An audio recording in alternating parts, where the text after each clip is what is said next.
Hi friends, today's class we are going to discuss about the intermodal dispersion. Intermodal dispersion is nothing but what is the difference between inter and intra? Intra is nothing but within అంటే optical fibre కేబుల్లో వచ్చేటువంటి డిస్టర్బెన్సెస్ని create చేసుకొని మనకి ఏదైనా dispersions present అవుతుంది అనుకోండి, దాన్ని intra model dispersion అంటారు. అదే ఇంటర్ మోడల్ డిస్పర్షన్ అంటే ఏమైపోతుంది, మనకి ఓవరాల్గా అంటే బయట నుంచి ఏదైనా ఎఫెక్ట్స్ అయినా సరే, లేదు ఇంటర్నల్గా ఎఫెక్ట్ అవుతున్నా సరే, వీటన్నిటిని కూడా కన్సిడర్ చేసుకొని మనం ఏమనుకుంటాం, ఇంటర్ మోడల్ డిస్పర్షన్ అని చెప్పుకుంటాం. So in last class we discussed about the information capacity determination. అంటే దీంట్లో ఇన్ఫర్మేషన్ కెపాసిటీ డిటర్మినేషన్ అంటే ఏమవుతుందని చెప్పుకుంటాం, మనం ట్రాన్స్మిట్ చేసినటువంటి ఆప్టికల్ ఫైబర్ కేబుల్ అనేది ఇనీషియల్గానే పర్ఫెక్ట్గానే ట్రాన్స్మిట్ చేస్తాం. But after some amount of time delay the two optical fibre waves should be the two signal waves should be overlap with each other. అక్కడ వచ్చేసరికి ఏమైపోతుందంటే ఆ టూ పల్సెస్ వచ్చేసరికి కూడా ఒకదానికి వచ్చేసరికి ఇంకొకటి ఓవర్లాప్ అవుతూ ఉంటాయి అనమాట. అదే సమ్ టైం డిలే జరుగుతూ ఉంది అనుకోండి, ప్రీవియస్ సిగ్నల్ వచ్చేసరికి నెక్స్ట్ దాంతో ఓవర్లాప్ అయిపోతుంది. ఇంకొంచెం టైం డిలే జరిగేసరికి ఆ ప్రీవియస్ వచ్చేసరికి నెక్స్ట్ దాంతో టైం గ్యాప్ అనేది అంటే ఓవర్లాపింగ్ అనేది జరుగుతూ వస్తుందని చెప్పుకుంటున్నాం. నెక్స్ట్ వచ్చేసరికి పోలరైజేషన్ మోడ్ డిస్పర్షన్స్లో కూడా మనకి వాట్ ఈజ్ వాట్ అనేది ఇక్కడ ఈ డయాగ్రమెటికల్గా కూడా రిప్రజెంట్ చేసుకొని లాస్ట్ క్లాస్లో డిస్కస్ చేసాం అనమాట. And in today's class we are having only one topic, that is inter model dispersion. So inter model dispersion అంటే ఏం చెప్పుకుంటున్నాం, the dispersion should be affected internal and it should be affected from the external also. ఇంటర్నల్గా వచ్చే defects వల్ల అయినా వచ్చు, లేదంటే ఎక్స్టర్నల్గా apply చేసిన డిఫెక్ట్స్ వల్ల అయినా సరే మనకి ఈ ఇంటర్ మోడల్ డిస్పర్షన్ అనేది ప్రజెంట్ అవుతుందని చెప్పుకోవచ్చు మనం.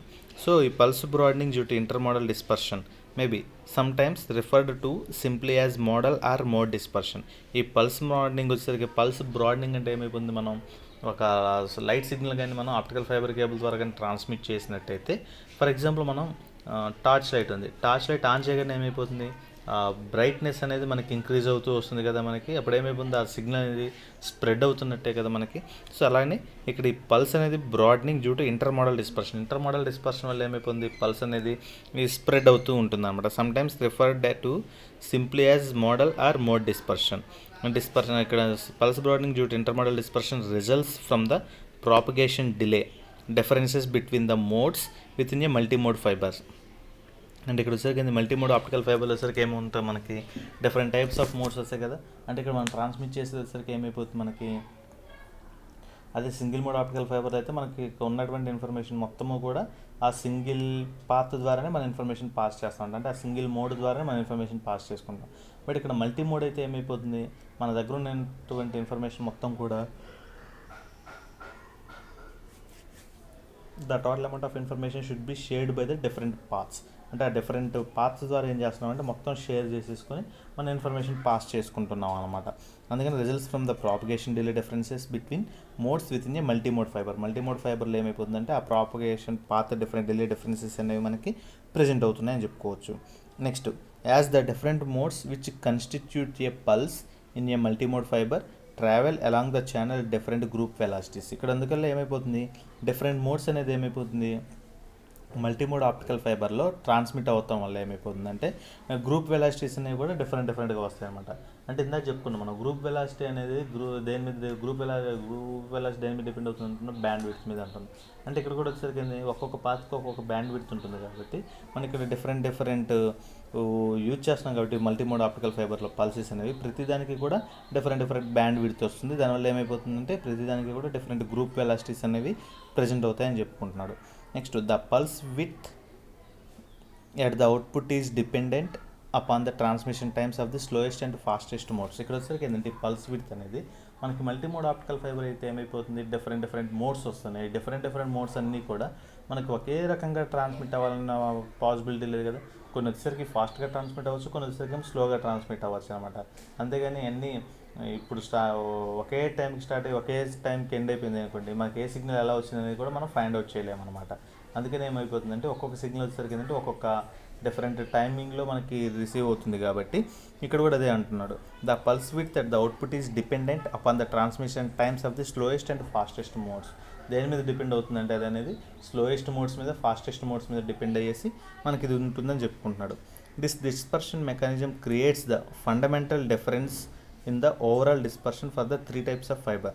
ఈ డిస్పర్షన్ మెకానిజం అనేది దేని మీద అవుతుందంటే fundamental difference in the overall dispersion for the three types of ఫైబర్స్ని బేస్ చేసుకొని మనకి ఈ ఫండమెంటల్ మెకానిజం అనేది ప్రజెంట్ అవుతుందని చెప్పుకుంటున్నాడు. Thus, multimode step index fibers exhibit a large amount of intermodal dispersion which gives the greatest pulse broadening. అందుకనే ఏమంటున్నాడు, multimode step index fibers ఏమైపోతుందంటే large amount of intermodal dispersion అనేది ఎగ్జిబిట్ అవుతున్నాడు, which gives the greatest pulse broadening. Intermodal dispersion అనేది ఎక్కువగా present అవుతుంది కాబట్టి దీనివల్ల ఏమైపోతుంది, పల్స్ బ్రాడనింగ్ అనేది కూడా చాలా ఎక్కువగా ఉంటుంది అని చెప్పుకున్నాడు. దీనివల్ల మల్టీమోడ్ స్టెప్ ఇండెక్స్ ఫైబర్. ఎందుకని మల్టీమోడ్ స్టెప్ ఇండెక్స్ ఫైబర్లో మనకి డిఫరెంట్ నెంబర్ ఆఫ్ మోడ్స్ ద్వారా మనం ఇన్ఫర్మేషన్ పాస్ చేస్తున్నాం.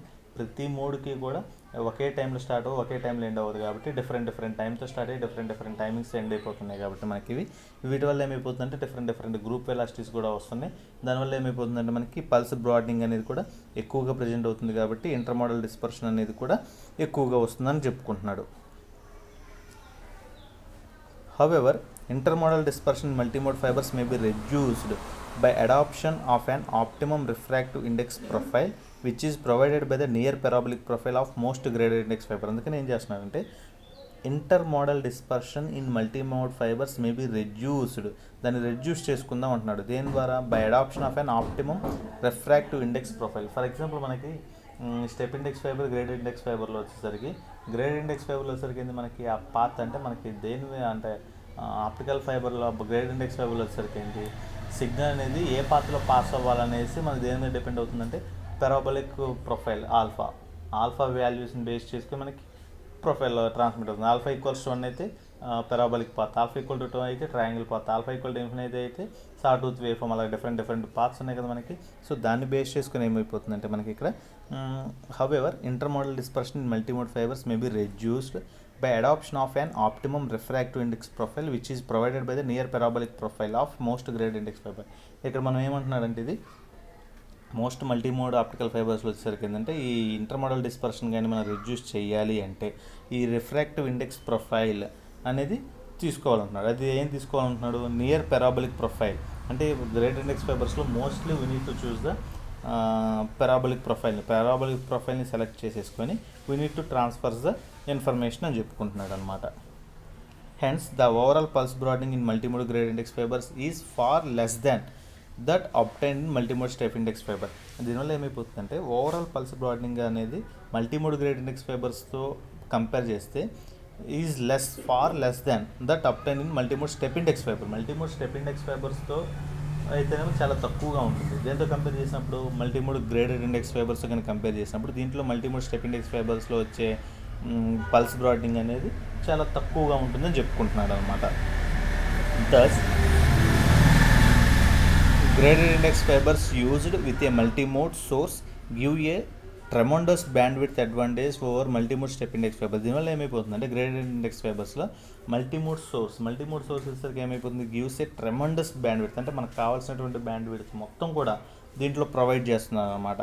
Bandwidth advantage over multimode step index ఫైబర్తో కానీ కంపేర్ చేసినట్టయితే ఈ మల్టీమోడ్ గ్రేడెడ్ ఇండెక్స్ ఫైబర్ వచ్చేసరికి ఏమైపోతుందంటే మనకి ట్రెమండస్ అడ్వాంటేజ్ వస్తుంది అనమాట దీనివల్ల ఏమైపోతుంది, మనకి బ్యాండ్విడ్త్ అనేది కూడా చాలా ఎక్కువగా ప్రజెంట్ అవుతుంది అని చెప్పుకుంటున్నాడు. Under purely single mode operation there is no intermodal dispersion and therefore pulse broadening is slowly due to the intermodal dispersion mechanism. ఇక్కడ ఏమైపోతుంది, దానివల్ల ప్యూర్లీ సింగిల్ మోడ్ ఆపరేషన్ కానీ మనం యూజ్ చేసినట్టయితే there is no intermodal dispersion అనేది ఏది కూడా ఉండదు. ఎందుకంటే ఒకటే మోడ్ యూజ్ చేసుకున్నాం కాబట్టి ఆ మోడ్ని బేస్ చేసుకుని మనకి ఇన్ఫర్మేషన్ పాస్ చేస్తున్నాం. అదే మల్టీ మోడ్ అనుకోండి డిఫరెంట్ మోడ్స్ యూజ్ చేసుకున్నాం కాబట్టి ప్రతిదానికి కూడా డిఫరెంట్ బ్యాండ్విడ్త్స్ వస్తున్నాయి కాబట్టి మనకి ఇంటర్మోడల్ డిస్పర్షన్ అనేది వస్తుంది అనమాట. సో అందుకని ఏమంటున్నాడంటే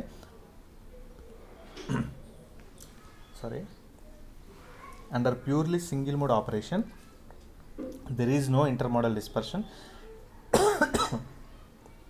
and therefore pulse broadening is slowly due to the intermodal dispersion mechanism. దీనివల్ల ఏమైపోతుందంటే ఈ పల్స్ బ్రాడనింగ్ అనేది కూడా తక్కువగానే ఉంటుంది. దేనివల్ల అంటున్నాడంటే ఇంటర్మోడల్ డిస్పర్షన్ మెకానిజమ్స్ వల్ల దీనిలో కూడా తక్కువగా ఉంటుందని చెప్పుకుంటున్నాడు.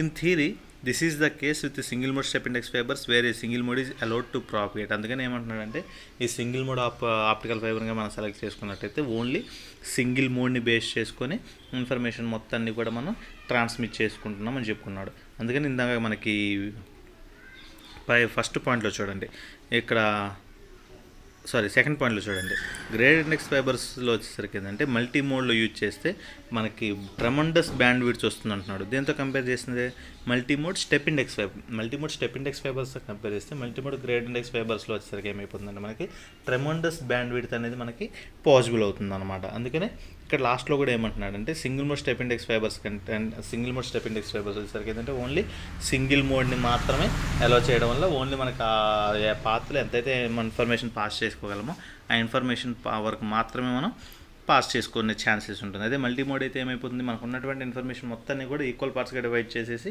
వాటన్నిటి ద్వారా మన ఇన్ఫర్మేషన్ పాస్ చేసుకుంటాం అన్నమాట. So that is nothing but inter model dispersion. So in this unit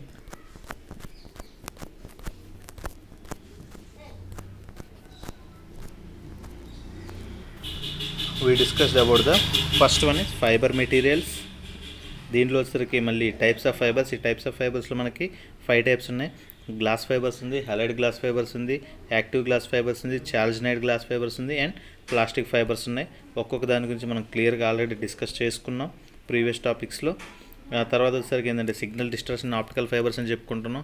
అంటే సిగ్నల్ డిస్టర్షన్ అంటే మనం ట్రాన్స్మిట్ చేసినటువంటి సిగ్నల్ అనేది త్రూ ఆప్టికల్ ఫైబర్ ద్వారా ట్రాన్స్మిట్ చేసినప్పుడు ఎంత అమౌంట్ ఆఫ్ సిగ్నల్ అనేది డిస్టార్షన్ అంటే డిస్టర్బెన్స్ అయింది అనేది దీంట్లో డిస్కస్ చేసుకుని నెక్స్ట్ అలాగే అటెన్యూయేషన్ అంటే is nothing but some amount of losses అని చెప్పుకుంటున్నాం. And by using this attenuation also we need to find out the ఇక్కడ చూడండి it fibre communication because it determines the distance between transmitter and receiver. ట్రాన్స్మిటర్కి రిసీవర్కి మధ్యలో distance ఎంత ఉంటుంది అనేది కూడా దీన్ని ఫైండ్ అవుట్ చేసుకుంటున్నాం అని చెప్పుకుంటున్నాం. సో అలా ఒక్కొక్క పాయింట్ గురించి దీంట్లో క్లియర్గా డిస్కస్ చేసుకున్నాం ఆల్రెడీ. నెక్స్ట్ అబ్జార్ప్షన్ అంటే ఏందో డిస్కస్ చేసుకుని అబ్జార్ప్షన్ కూడా మళ్ళీ మనకి 3 టైప్స్ ఉంటాయని చెప్పుకున్నాం. Absorption by atomic defects in the glass composition, extrinsic absorption by impurity items in the glass materials, intrinsic absorption by the basic constituent items of the fibre materials అనేసి ఒక్కొక్క దాని గురించి కూడా మనం క్లియర్గా డిస్కస్ చేసుకుంటూ వచ్చామన్నమాట. నెక్స్ట్ స్కాటరింగ్ గ్లాసెస్ అంటే ఏందని చెప్పుకున్నాం. ఈ స్కాటరింగ్ గ్లాసెస్ వచ్చేసరికి ఏంటంటే మనకి ఇది గ్లాస్ అనేది సిలికాన్ డైఆక్సైడ్ ఒక్కటే కాకుండా సిలికాన్ డైఆక్సైడ్తో పాటు జర్మేనియం డైఆక్సైడ్, P2O5 అలా డిఫరెంట్ గ్లాస్ మెటీరియల్స్తో మనకి ఇది కంపోజిషన్ జరుగుతుంది కాబట్టి మనకి స్కాటరింగ్ గ్లాసెస్ అనేవి ప్రజెంట్ అవుతాయని చెప్పుకుంటున్నాం మనం. నెక్స్ట్ రిలే స్కాటరింగ్ గ్లాసెస్ అంటే ఏంటి అలా చెప్పుకొని ఇక్కడ ఈ డయాగ్రామ్లో రిప్రజెంట్ చేసుకున్నాం. మన step index fibres single mode fibres, multi mode fibres. Next వచ్చేసరికి స్కాటరింగ్ గ్లాసెస్. ఈ స్కాటరింగ్ గ్లాసెస్లో వచ్చేసరికి ఏంటంటే తక్కువగా గ్లాసెస్ వస్తే దేంతో కంపేర్ చేసినప్పుడు single mode fibres and multi mode ఫైబర్స్తో అని చెప్పుకుంటున్నాం. Next bending losses. ఈ బెండింగ్ గ్లాసెస్ వచ్చేసరికి మనకి 2 టైప్స్ ఉన్నాయి. మైక్రోస్కోపిక్ బెండింగ్, మైక్రోస్కోపిక్ బెండింగ్ అని చెప్పుకుంటున్నాం. మళ్ళీ మైక్రోస్కోపిక్ బెండింగ్ అంటే ఈ డయాగ్రామ్లో రిప్రజెంట్ చేసుకున్నాం. నెక్స్ట్ మైక్రోస్కోపిక్ బెండింగ్ అంటే ఏందో కూడా ఈ డయాగ్రామ్లో డిస్కస్ చేసుకున్నాం. Next intramodal dispersion or chromatic dispersion అంటే ఏంటో చెప్పుకుంటున్నాం. నెక్స్ట్ వచ్చేసరికి దీంట్లో ఇంట్రామోడల్ డిస్పర్షన్ అనేవి ఈ రెండింటి ద్వారా వస్తుందని చెప్పుకుంటున్నాం. ఒకటేమో మెటీరియల్ డిస్పర్షన్, ఇంకోటేమో wave guide dispersion. Material dispersion అంటే ఏంటి, వేవ్ గైడ్ డిస్పర్షన్ అంటే ఏంటో డిస్కస్ చేసాం. నెక్స్ట్ ఇన్ఫర్మేషన్ కెపాసిటీ డిటర్మినేషన్ అని చెప్పుకున్నాం. ఇన్ఫర్మేషన్ కెపాసిటీ డిటర్మినేషన్ అంటే ఏంది, మన ఆప్టికల్ ఫైబర్ కేబుల్ నుంచి ఒక సిగ్నల్ కానీ ఒక పల్స్ని కానీ పాస్ చేస్తున్నామంటే some amount of time delay తర్వాత ఏమైపోతుంది, ఒక 1 pulse will be overlap with the next pulses. After some amount of time delay the previous pulse will be overlap with the next pulse. After some amount of time delay the previous pulse will be overlap with the next pulse. Due to that the receiver doesn't know the exact information transmitted from the transmitter. So that is nothing but information capacity determination. Next polarization mode dispersion అంటే ఏందో చెప్పుకున్నాం మనం. అది అయిపోయిన తర్వాత దీంట్లో ఈ diagram గురించి కూడా క్లియర్గా డిస్కస్ చేసాం, పోలరైజేషన్ మోడ్ డిస్పర్షన్ అంటే ఏందనేసి. నెక్స్ట్ వచ్చేసరికి ఏంటంటే మనకి ఇప్పుడు ఈరోజు చెప్పుకునే టాపిక్ అనమాట, that is nothing but inter model dispersion అని చెప్పుకున్నాం. సో ఇంటర్ మోడల్ డిస్పర్షన్ అంటే ఏంటి, ఇది ఎక్కడెక్కడ యూజ్ చేస్తాం, ఇదంతా కూడా దీంట్లో క్లియర్గా డిస్కస్ చేసాం. అందుకనే ఈ సెకండ్ ఇంట్లో కూడా అన్నీ కూడా చిన్న చిన్న టాపిక్సే కాబట్టి మనం జాగ్రత్తగా చదువుకుంటే మనకి ఈజీగా ఒక క్వశ్చన్ అనేది అటెంప్ట్ చేయొచ్చు. మనకి మోస్ట్లీ వచ్చేసరికి ఏంటంటే ఈ పోలరైజేషన్ మోడ్ డిస్పర్షన్ గురించి కానీ, లేదు అంటే గ్లాస్ ఫైబర్స్ గురించి కానీ, లేదంటే ఇన్ఫర్మేషన్ కెపాసిటీ డిటర్మినేషన్ గురించి కానీ, ఈ డిస్పర్షన్ గురించి కానీ, ఇలా ఒక్కొక్క టాపిక్ గురించి మేబీ అడిగే ఛాన్సెస్ ఉంటున్నాయి అన్నమాట. సో వీటన్నిటి గురించి కూడా కొంచెం జాగ్రత్తగా కాన్సన్ట్రేట్ చేస్తే ఈ ఫస్ట్ యూనిట్ సెకండ్ యూనిట్లోంచి మనం డైరెక్ట్గా 2 క్వశ్చన్స్ అటెంప్ట్ చేసుకోవచ్చు. 2 క్వశ్చన్స్ అటెంప్ట్ చేసామంటే ఆటోమేటిక్గా మనకి ఈజీగా పాస్ అయ్యే ఛాన్సెస్ ఉంటాయి. అంటే ఈ 2 యూనిట్స్ పర్ఫెక్ట్గా చదివినా సరే అట్లీస్ట్ మనకి షార్ట్ ఆన్సర్స్ కూడా అటెంప్ట్ చేసుకోవచ్చు కదా మనం. సో షార్ట్ ఆన్సర్స్, ఈ లాంగ్ ఆన్సర్స్ రెండు కానీ అటెంప్ట్ చేసామంటే హ్యాపీగా మనకి దీంట్లో మనం పాస్ అయ్యే ఛాన్సెస్ 90% వస్తాయి అనమాట. అండ్ ఈ రెండు యూనిట్లు పక్కాగా ప్రిపేర్ అయితే 100% పాస్ గ్యారంటీ అవ్వచ్చు మనం. ఎందుకంటే ప్రీవియస్ మీ సీనియర్స్ కూడా అలానే ఫస్ట్ 2 యూనిట్స్ మీద ఎక్కువ కాన్సన్ట్రేట్ చేసినా సరే కరెక్ట్ పాస్ అవ్వాలనుకున్న వాళ్ళు ఈ ఫస్ట్ 2 యూనిట్స్ ప్రిపేర్ అయినా సరే పక్కాగా పాస్ అవుతారు. సో మీరు కూడా కొంచెం మంచి స్కోరింగ్ కాకుండా ముందు పాస్ అవ్వాలని అనుకున్న వాళ్ళు మాత్రం ముందు ఈ 2 యూనిట్స్ మీద కాన్సన్ట్రేట్ చేస్తే మంచి స్కోరింగ్ వస్తుంది, ఈజీగా పాస్ అవ్వచ్చు. Thank you.